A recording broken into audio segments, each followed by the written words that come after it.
So I thought today I'd go over some of my prepper books, so to speak.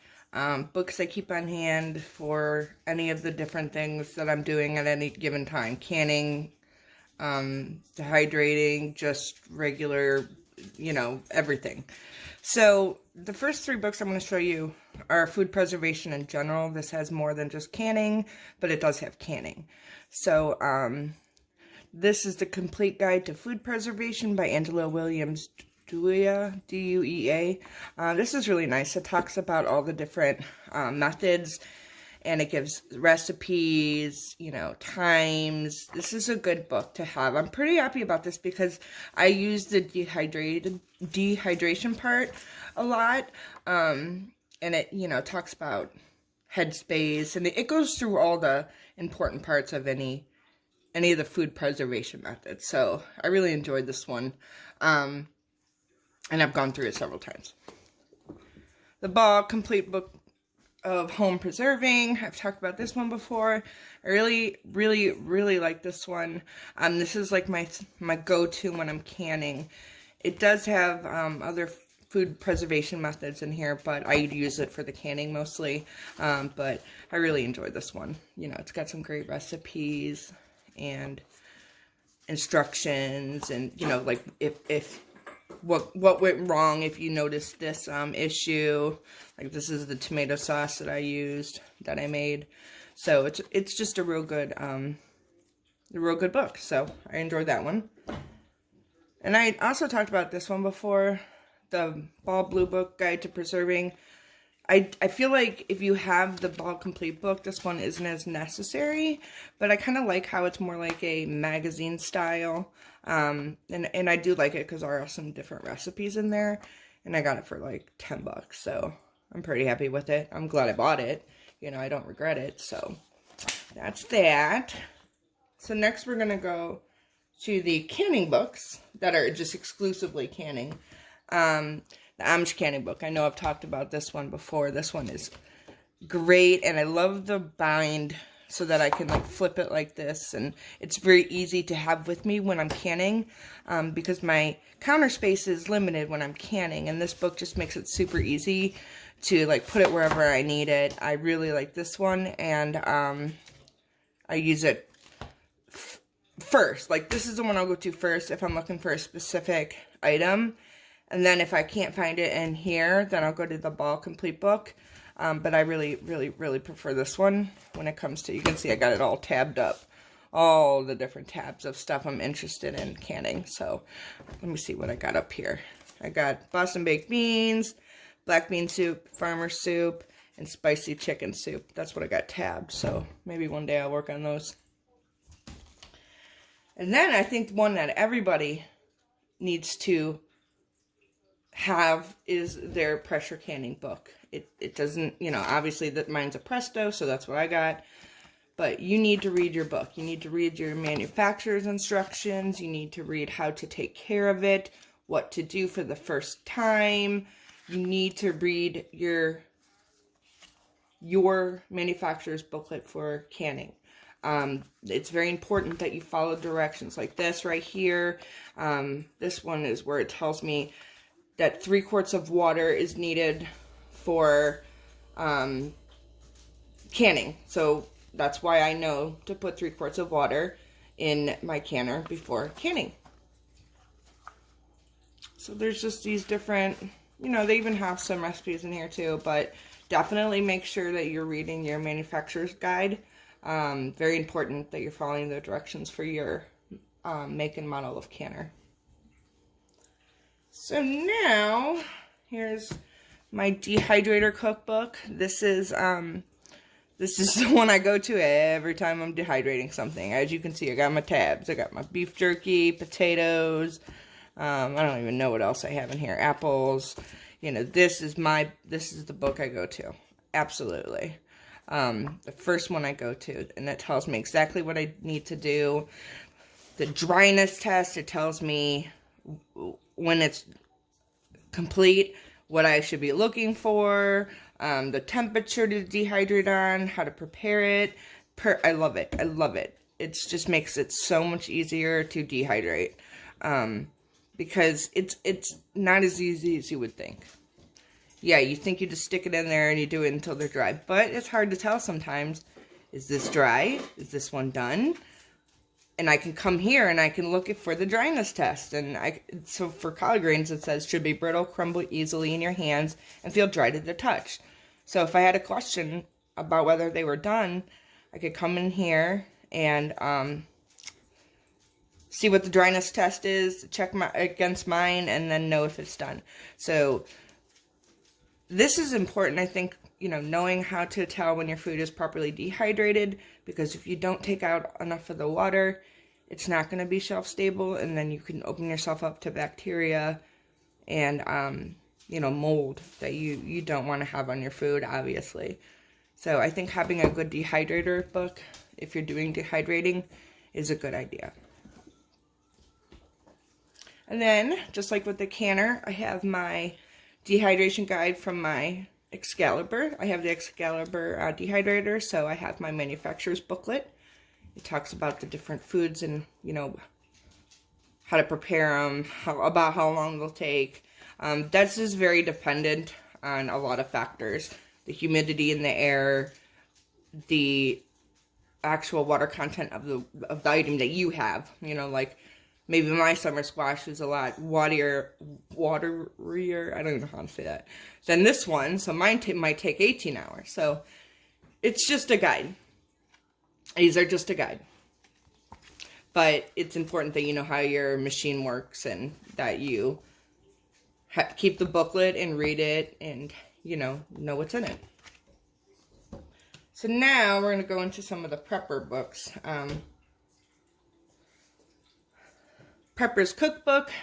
This one's really nice, because, all right, so when you're canning and you're doing all this, dehydrating, it's like, after you're done with it, all right, now what? Now what do I do with this food? I know how to prepare it, but this gives you ideas, and, sometimes it's just, you need what's the word? You need some inspiration, for finding something different. Like if you're in a rut, and this uses all your preps, your canned food, your food that's been put away, and even has like canning information and stuff. So I enjoyed this book a lot. I'm glad I bought this. So this is the Prepper's Cookbook by Tess Pennington.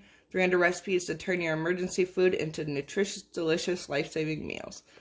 Good. I'm glad I bought this, and it was pretty affordable.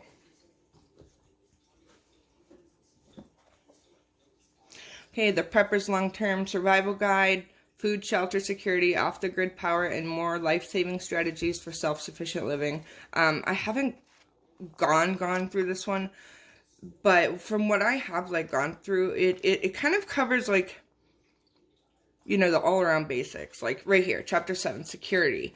It goes through all the various things that are gonna, that would come up in a situation where, we were kind of in a shit hits the fan situation, SHTF as preppers call it. So, beyond this first 72 hours. And this is practical water collection, storing, growing, hunting, and foraging for food, first aid. So this is a very basic book, because, there's not a whole lot of information on any of one of these things. I'm going to show you some books that I think you need, in addition to this. I think this one's good, but I think you need some more information when it comes to, especially medical and water, what do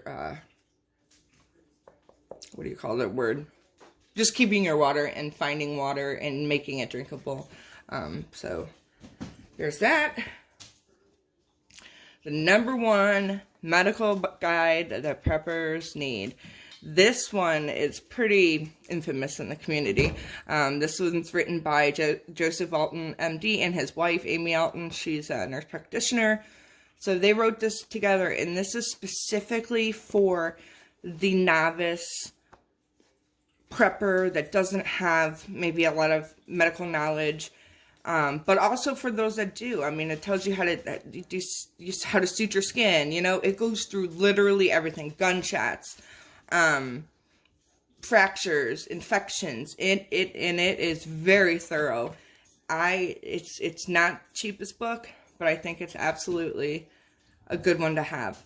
Because this is specifically for if you cannot get medical help. Like, this is what you do if you don't have any other options. And absolutely love this book. Hope I never have to use it, but totally glad I have it. And kind of on that, I just got this Survival Medicine and First Aid. This is one of the books that we keep in our emergency bag in the car. I keep 2 books in there. I'm going to show you the next one. This is just, you know, basic survival medicine, first aid. You know, this I think, you know, it's a nice book to keep in our backpack in the car for emergencies, because it's, you know, some of the main injuries and stuff you'll encounter. I like it for that. It's going to stay in that bag. I actually keep it in like a Ziploc bag to make sure it stays dry, because we do a lot of hiking, and so we take that bag with us out of the car when we go hiking. Because if, you know, if we're going to encounter a situation where we need it, it's probably going to be when we're hiking or something like that. So it doubles as our hiking backpack. So yeah, that one. And then this one I really enjoy is the Prepper's Water Survival Guide. It tells you how to treat water, the different bacteria that can be found in water that's not properly filtered or, you know, I guess made drinkable. So how to store it, you know, what makes it safe, what, you know, spring water, it's purifying water, and it tells you different ways to do it. This is an awesome book. I also keep this in the backpack. We have, like, in our emergency backpack, I guess I could show that if you're interested in seeing it, what we keep in that backpack. But we have a life straw in there. So those are to make undrinkable water drinkable. But I figure if we're in a situation, like if we get lost while we're on a long hike or something, this could help us if we need it. So anyway, I just keep it in there because I can access it if I need it in here too. So at any rate, so the most important book I think everybody should have, if they're a prepper or if they're, you know, working toward homesteading goals or whatever, is your own notebook. This is like just things that I have written down that I find important for my journey, you know, different recipes, things I need to get, things I want to do, skills I want to master. This is just, you know, my book. You know, this is specific to me. These are things that I will refer back to and that I'll be glad I have if, you know, there's no internet or YouTube or anything like that. So I think if you are on a journey to prepping or homesteading or anything, having your own little book, whether it's a binder or a, you know, big notebook to keep your own notes down is, it's a good idea. You know, things you've learned and, you know, lessons you may have learned when canning, for instance, or dehydrating, just little notes you want to write down. Like my stuff, like I have an apple butter recipe, my clover syrup, like things that I don't want to seek out every single time I want to make it, but I want it written down because I'm probably going to use it a lot. Elderberry syrup. And then this is the half batch recipe that I normally do. You know, just like stuff like that, you know. This is talking about different dehydrating, what to look for, and what I've found, you know, when doing it. So this is my little book. You know, nothing fancy. Some pancake mix here, how to make bagels. You know, it's just my little book. So I think if you're working on prepping or whatever, this is probably a good thing to start doing if you haven't already. So I hope you enjoyed. Gunner's starting to get sick of me standing here talking to the camera and not him, so we're gonna have to go feed him. It's around his breakfast time. So I hope you enjoyed the various books. I keep them all in different locations. The kitchen stuff I keep in the kitchen. I have a cabinet just for my canning stuff. These two, like I said, I keep in the emergency backpack. And then these I keep downstairs with our preps. So I know exactly where they're at. They're very handy if I need them, but they're not like just sitting on my table forever. So I hope you enjoyed. If you want to see the what's in my our emergency backpack, just let me know, because I'll show it to you. It's, you know, we took a lot of time to put it together, and we keep it in the car. It's in the back of the car at all times. It doesn't leave unless we're putting stuff in it, and then it goes back. So right now I'm going to go put these back in the bag to keep them from getting wet, and they're going to go straight in the backpack. So I hope you all have a great day, and we will talk to you soon.